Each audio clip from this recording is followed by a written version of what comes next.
3 hari tak keluar rumah, pria tanpa identitas ini ditemukan meninggal dunia. Jasadnya ditemukan di dalam kontrakannya di Jalan Gang Puntu, Kelurahan Paledang, Kecamatan Bogor Tengah, Kota Bogor pada Sabtu 21 Desember 2024. Kapolsek Bogor Tengah AKP Agustinus Manurung mengatakan jasad pertama kali ditemukan oleh pemilik kontrakan. Pemilik curiga sebab laki-laki ini sudah 3 hari tak keluar kontrakannya. Ia sudah 1 tahun mengontrak di rumah di Gang Puntu ini. AKP Agustinus mengatakan lelaki itu kerap batuk darah. Ia tak pernah berobat ke dokter lantaran tidak punya uang. Pemilik kontrakan menyebut saat melihat kondisi jasadnya, ia melihat darah mengucur dari pipi laki-laki tersebut. Agustinus memastikan tidak ada tanda-tanda kekerasan di tubuh lelaki ini. Jasadnya langsung dibawa ke Rumah Sakit Umum Daerah Ciawi.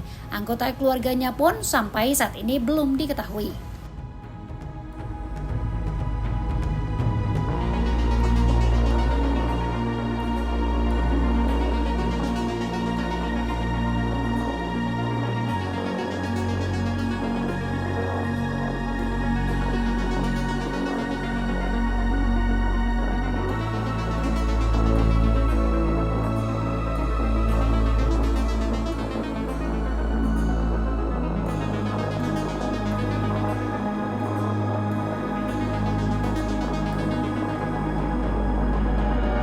Download Tribun X sekarang, menghadirkan lokal menjadi Indonesia.